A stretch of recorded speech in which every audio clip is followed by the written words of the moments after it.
Good morning from Vontimitta. Sri Kodandaramalayam Vontimitta. ఈ temple ఎక్కడుందో తెలుసా? ఆంధ్రప్రదేశ్లోని వైఎస్ఆర్ జిల్లాకు, అదే కడప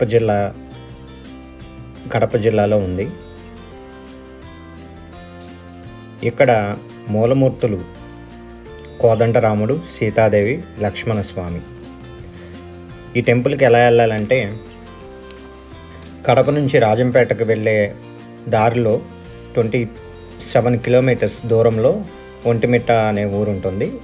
ఈ ఊరినే ఏకశిలా నగరం అని కూడా అంటారు. ఎందుకంటే ఇక్కడ కోదండరాముడు, సీతాదేవి, లక్ష్మణస్వామి యొక్క విగ్రహాలు ఒకే ఒక్క శిల మీద చెక్కారు కాబట్టి. దీన్నే అందరూ ఆంధ్ర భద్రాచలంగా పిలుస్తారు. ఉమ్మడి రాష్ట్రం నుంచి సపరేట్ రాష్ట్రం కింద విడిపోయిన తర్వాత భద్రాచలం తెలంగాణలో కలిసిపోవడం వల్ల ఈ ఒంటిమిట్టని మనకి అఫీషియల్గా, ఆంధ్రప్రదేశ్కి అఫీషియల్గా రామాలయం కింద పట్టు వస్త్రాలు సీఎం గారు పిలుస్తారు. మనం ఇప్పుడు గుడి లోపలికి వెళ్తే దీంట్లో ఉండే శిల్పకళ చాలా అద్భుతపరుస్తుంది. సుమారు 11వ శతాబ్దంలో కట్టారని ప్రతీతి.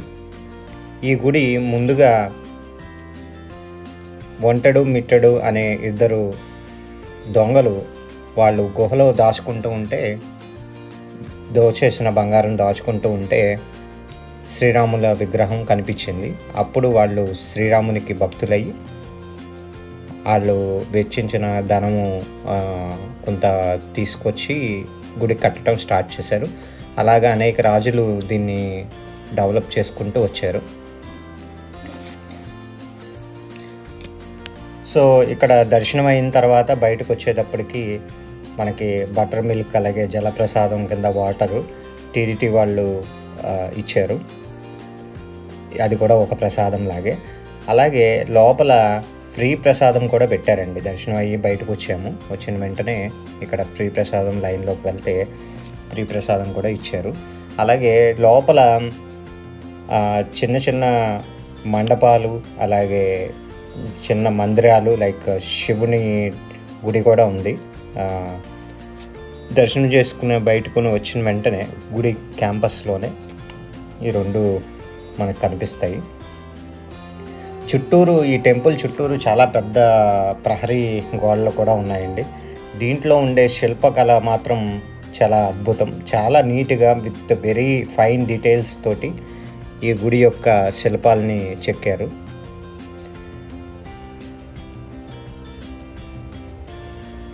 ఇట్లా మనం ఇక్కడే కూర్చుని ప్రసాదం కూడా తినొచ్చు.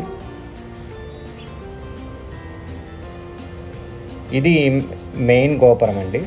గోపురం మీద స్కల్ప్చర్, ఇదే రాజగోపురం అని కూడా అనొచ్చు, ఉత్తర గోపురం కూడా. ఇక్కడ స్కల్ప్చర్, ఈ విగ్రహాలు చాలా డీటెయిల్డ్గా చెక్కున్నాయి. ఇది మొత్తం ద్రవిడియన్ స్టైల్ ఆఫ్ ఆర్కిటెక్చర్లో నిర్మించారు. లైక్ రాజగోపురం లోపల మండపాలు ఇవన్నీ. ఆ గోపురం ఎదురుగానే మనకి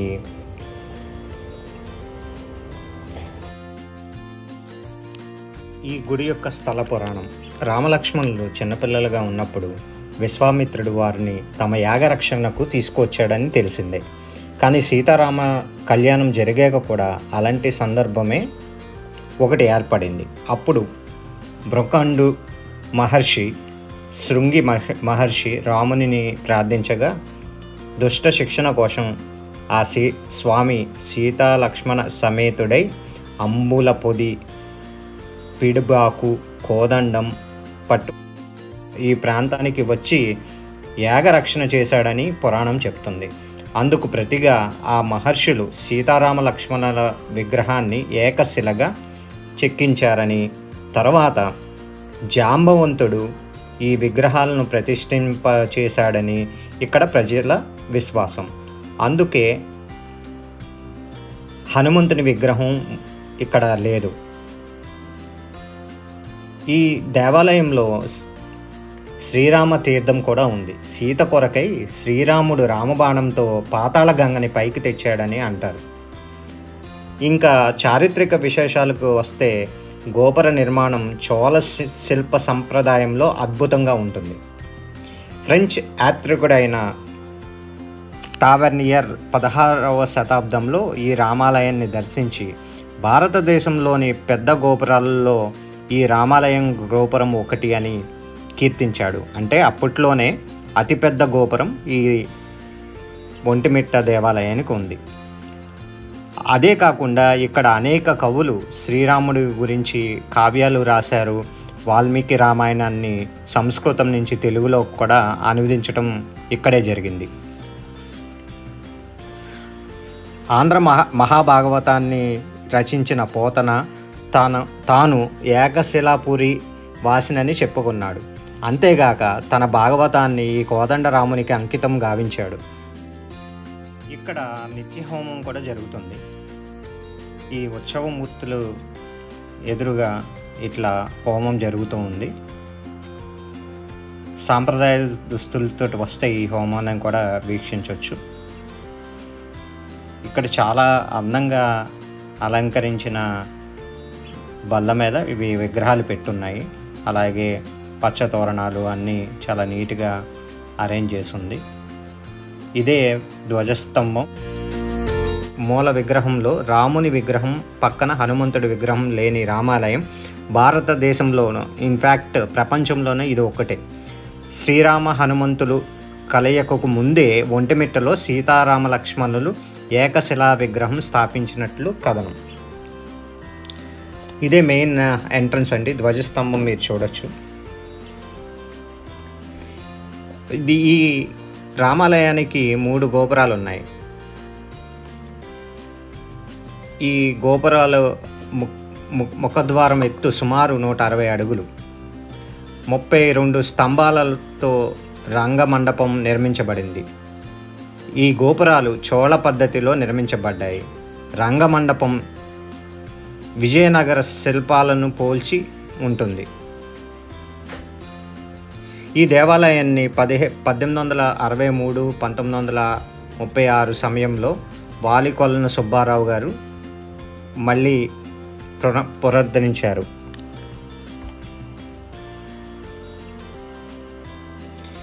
ఈ దేవాలయంలో పోతన, అయ్యలరాజు రామభద్రుడు, ఉప్పుగుండూరు వెంకటకవి, వరకవి మరెందరో ఈ స్వామిని కవితార్చన చేశారు. వాలికొలను సుబ్బారావు వాల్మీకి రామాయణాన్ని తెలుగులో రచించింది కూడా ఇక్కడే.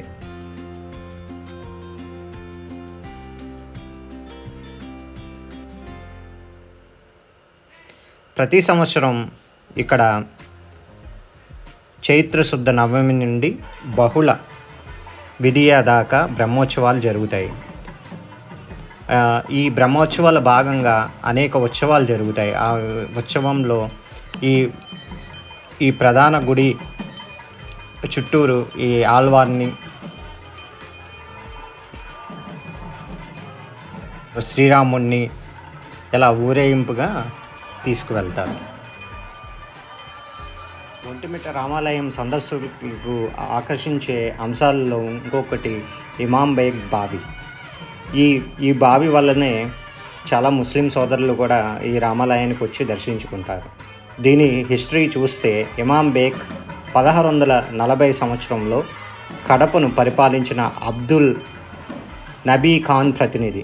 ఒకసారి ఆయన ఈ దేవాలయానికి వచ్చి భక్తుల్ని, మీ దేవుడిని పిలిస్తే పలుకుతాడా అని ప్రశ్నించాడు. దానికి నిర్ఘాంతపోయిన భక్తులు, అయ్యా, చిత్తశుద్ధితో పిలిస్తే ఖచ్చితంగా పలుకుతాడు అని సమాధానం ఇవ్వగా ఆయన 3 సార్లు రాముని పిలిచాడు. అందుకు ప్రతిగా 3 సార్లు ఓ అని సమాధానం వచ్చింది. ఆయన చాలా ఆశ్చర్యకితుడయ్యాడు. స్వామి భక్తుడిగా మారిపోయాడు ఇమాం బేగ్. అక్కడి నీటి అవసరాల కోసం ఒక బావిని తవ్వించడం జరిగింది. ఆయన పేరు మీదుగానే ఈ బావిని ఇమాం బేగ్ బావిగా వ్యవహరించడం జరుగుతున్నది. అందువలన ముస్లింసులు కూడా ఈ ఆలయాన్ని దర్శించుకుంటారు. అదండి ఇమాం బేగ్ బావి కథనం. ఇక్కడ ధ్వజారోహణం తర్వాత స్వామివారికి ఘనంగా పూజ చేస్తున్నారు. విగ్రహాలని చాలా అందంగా అలంకరించారు. ఈ పూజ చాలాసేపు జరిగింది. కింద కంసాలు, దాని యొక్క పూజా విధానం అంతా నేను ఎప్పుడు చూడలేదండి. ఇదే ఫస్ట్ టైం చూస్తాం. ఈ సందర్భంగా ఇక్కడ మంచి పూజలే చేస్తున్నారు.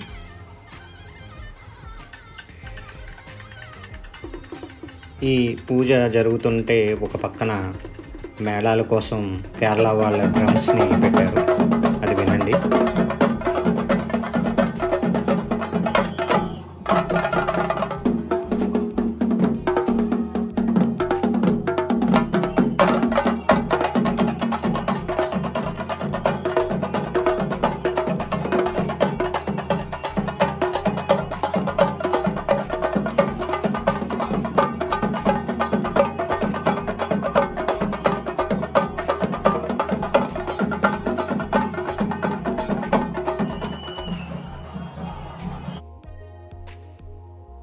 మహాద్వార గోపురం దగ్గర ఉన్నాం మనం ఇప్పుడు. తూర్పు గోపురం అనొచ్చు. దీన్నే మెయిన్ రాజగోపురం అని కూడా అంటారు. ఇక్కడ శిల్పకళ మాత్రం చాలా అద్భుతంగా ఉందండి. చాలా డీటెయిల్డ్గా ఒక్కొక్క శిల్పాన్ని చెక్కారు. ఇక్కడ సీతారాముల కళ్యాణం ఘట్టాలే కాకుండా భాగవత ఘట్టాలు కూడా కొన్ని ఉన్నాయి. ఇదే ద్వారం నుంచి ఎంట్రన్స్, ఎగ్జిట్ కూడా. కాకపోతే శ్రీరామనవమి సందర్భంగా చాలా రష్గా ఉండటం వల్ల దక్షిణ ద్వారం నుంచి ఎంట్రీ పెట్టారు. అక్కడైతే క్రౌడ్ కంట్రోల్గా ఉంటుందని. ఎగ్జిట్ వచ్చేసరికి ఈ తూర్పు ఆర్ ఈస్ట్ గోపురం నుంచి పెట్టడం జరిగింది. అలాగే ఈ మెట్లు వెళ్ళిన వెంటనే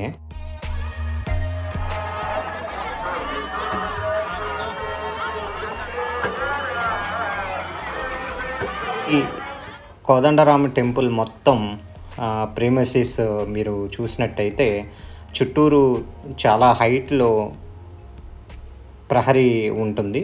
ఆ ప్రహరీ ఎదురుగా అటు పక్కన సైడ్ వాల్లో మండపాలు కూడా ఉంటాయి. ఇక్కడ మీరు గోపురం చూడొచ్చు, రాజగోపురం. ఇదే అతిపెద్ద గోపురం. ఆ టెంపుల్ ఎదురుగా గార్డెన్ కూడా చాలా నీట్గా ఉంది. ఈ కోదండరాముని దేవాలయాన్ని మొత్తం టీటీడీ ఆధీనంలో ఉందండి. తిరుమల తిరుపతి దేవస్థానం వాళ్ళు ఇక్కడ మెయింటెనెన్స్ అంతా చేస్తున్నారు. అందుకునేనేమో ఇక్కడ చాలా క్లీన్లీనెస్గా ఉంది. అట్లాగే భక్తులు సౌకర్యాలు కూడా చాలా బాగున్నాయి. ఎదురుగానే శ్రీ ఆంజనేయ స్వామి టెంపుల్ ఉంది. ఈ టెంపుల్లో భజన జరుగుతూ ఉందండి నేను వెళ్ళేటప్పటికి. ఇది కూడా చాలా పురాతనమైంది. మొత్తం రాతితో కట్టారు.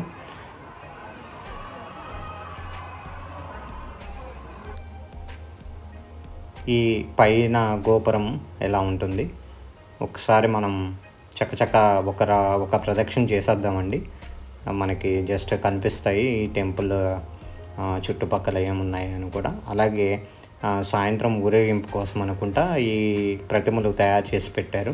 ఇవి బేసిక్గా రథానికి కడతారండి. అన్నీ ఒకే విధంగా ఉన్నాయి. కొత్తగా రంగులు వేసినట్టున్నారు. అలాగే కంసం కూడా ఉంది ఇక్కడ. ఇక్కడ చూసినట్టయితే నేను చెప్పాను కదా, బమ్మెరపోతన, అలాగే ఆంధ్ర వాల్మీకి అంటారు కదా, ఎవరైతే సంస్కృతం నుంచి తెలుగులోకి అనువదించిన ఆయన ఫోటో, ఈ ఫోటోలన్నీ ఇక్కడ ఉన్నాయి, మనం చూడొచ్చు. మెయిన్ దేవాలయంలో ఇవి లేవు. అలాగే ఈ కోదండరాముని టెంపుల్లో 1356th ఇయర్లో రాసిన శిలాశాసనాలు కూడా ఉన్నాయి. మీరు చూస్తున్నది రథం అండి. ఇక్కడ టెంపుల్ బయట ఉంది. అలాగే ఎక్కడికక్కడికి మనకి ఈ టెంట్స్, చాలా మంచి టెంట్స్ కూడా వేశారు ఎండ నుంచి కాపాడుకోవటానికి. చెప్పండి. జై శ్రీరామ్, జై శ్రీరామ్, అయోధ్య రామ, పావన రామ, దశరథ రామ. ఏ ఊరు మీది? శ్రీరామ్. ఏ ఊరు నుంచి వచ్చారు? మళ్ళీ చెప్తా. జై జయ శ్రీరామ్. శ్రీరామ్. నా పేరు వెంకటేశ్వర్లు, నా ఊరు కడప జిల్లా. Hi friends. చెప్పరా నువ్వు చెప్పరా. మాది తిరుపతి దగ్గర నుంచి వచ్చాము. ఈ టెంపుల్ చాలా 200 కోట్లతో కట్టినది.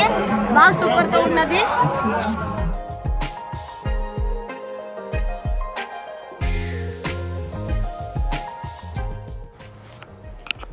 సో ఇక్కడ టెంపుల్ నుంచి బయటకు వచ్చిన వెంటనే మళ్ళీ మెయిన్ రోడ్డు మీద వెళ్ళటానికి మనం ఈ వే గుండా వెళ్ళాలి. యాక్చువల్లీ ఇక్కడ ఎండ బాగా ఉందండి, రాయలసీమ కాబట్టి.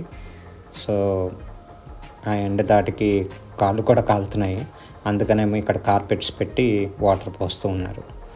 ఈ టెంపుల్ చుట్టూరు ప్రాకారాలు ఉన్నాయండి, అదే మండపాలు అంటాం కదా. ఈ మండపాలు మొత్తం చాలానే ఉన్నాయి.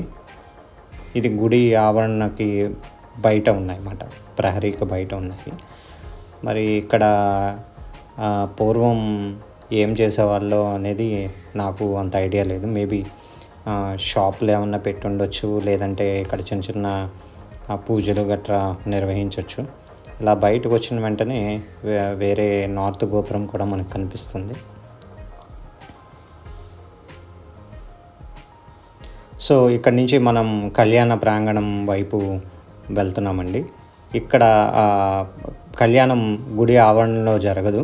ఇక్కడ గుడి నుంచి ఒంటిమిట్ట రామాలయం నుంచి 1 కిలోమీటర్ దూరంలో ఈ కళ్యాణ ప్రాంగణం ఉంటుంది. ఇక్కడే సీతారామచంద్రుని కళ్యాణం జరుగుతుంది. మనం ట్రైన్లోంచి వెళ్తూ ఉంటే ఈ 3 గోపురాలు ఏదైతే ఒంటిమిట్టకు ఉన్నాయో అవి కనిపిస్తాయి. మీకు ఈ వీడియో నచ్చినట్టయితే ప్లీజ్ లైక్ చేయండి, అలాగే కామెంట్ చేయండి. మీ కామెంట్స్ మాకు చాలా హెల్ప్ఫుల్ అవుతాయి, మాకు ఫీడ్బ్యాక్ ఇచ్చిన వాళ్ళు అవుతారు. సబ్స్క్రైబ్ తప్పకుండా చేయండి, వాట్సాప్ గ్రూపుల్లో షేర్ చేయండి.